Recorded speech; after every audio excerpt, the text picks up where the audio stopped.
Bismillahirrahmanirrahim. Assalamualaikum warahmatullahi wabarakatuh. Sebelumnya, perkenalkan, nama saya Muhammad Hanif dengan NIM 125132003. Berasal dari kelas 1A, Fakultas Dakwah dan Ilmu Komunikasi, Program Studi Manajemen Dakwah.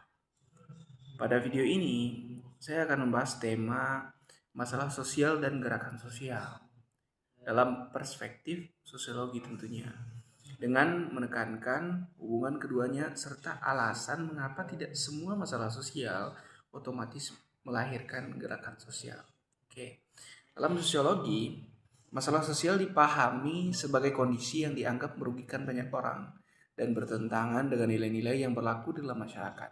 Contoh, masalah sosial antara lain kemiskinan, pengangguran, ketimpangan gender, dan diskriminasi. Namun, penting dicatat bahwa suatu kondisi baru disebut masalah sosial jika masyarakat menyadarinya sebagai masalah.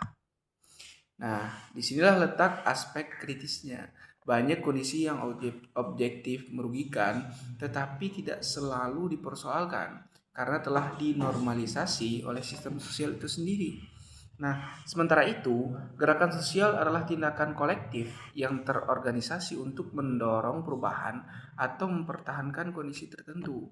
Gerakan sosial tidak muncul hanya karena penderitaan, tetapi karena adanya yang pertama, kesadaran kolektif, yang kedua, ketidakpuasan bersama, yang ketiga, serta keyakinan bahwa perubahan itu mungkin dilakukan.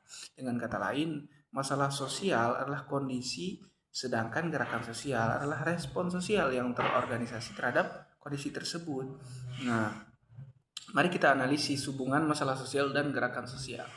Hubungan antara masalah sosial dan gerakan sosial tidak bersifat otomatis atau linear. Kemiskinan misalnya telah lama ada sebagai masalah sosial, namun kemiskinan tidak selalu melahirkan gerakan sosial karena kelompok miskin ini seringkali tidak memiliki akses kekuasaan. Itu yang pertama. Yang kedua, terfragmentasi, dan yang ketiga, menginternalisasi kondisi tersebut sebagai takdir. Jadi mereka udah ikhlas aja, mungkin ini takdir saya begitu, miskin. Nah, sebaliknya, gerakan sosial justru sering muncul ketika masalah sosial dialami oleh kelompok yang memiliki kesadaran dan sumber daya, seperti mahasiswa, buruh terorganisasi, atau kelas menengah. Hal ini menunjukkan bahwa gerakan sosial lebih dipengaruhi oleh kesadaran sosial dan struktur kekuasaan, bukan semata-mata tingkat penderitaan seseorang. Gitu. Nah, contoh kasus nyatanya, salah satu contoh nyata adalah gerakan mahasiswa di Indonesia. Masalah sosial seperti ketimpangan ekonomi dan kebijakan yang tidak pro rakyat telah lama ada. Namun, gerakan mahasiswa biasanya muncul pada momen tertentu ketika masalah tersebut dipersepsikan sebagai ancaman serius terhadap keadilan dan masa depan bersama. Contohnya reformasi tahun 98 misalnya, bukan hanya dipicu oleh krisis ekonomi, tetapi juga oleh akumulasi ketidakpercayaan terhadap sistem politik serta adanya jaringan organisasi yang memungkinkan mobilisasi massa. Kasus ini menunjukkan bahwa gerakan sosial lahir ketika masalah sosial dipolitisasi dan disadari secara kolektif, bukan sekedar dirasakan secara individual.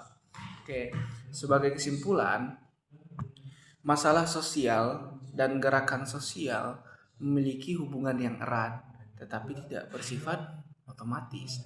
Masalah sosial dapat bertahan tanpa perlawanan, sementara gerakan sosial muncul ketika ada kesadaran kolektif dan keyakinan akan kemungkinan perubahan.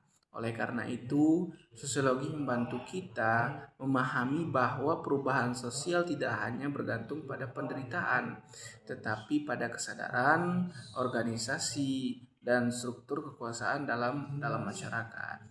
Mungkin hanya itu yang dapat saya sampaikan untuk memenuhi tugas kuliah yang diberikan oleh dosen pengampu sosiologi.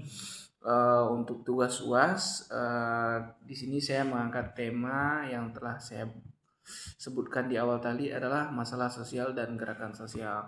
Mudah-mudahan tema yang saya angkat ini bisa untuk menjadi pembelajaran bagi kita bersama bahwa masih banyak masalah sosial yang tidak bisa diangkat sebagai gerakan sosial.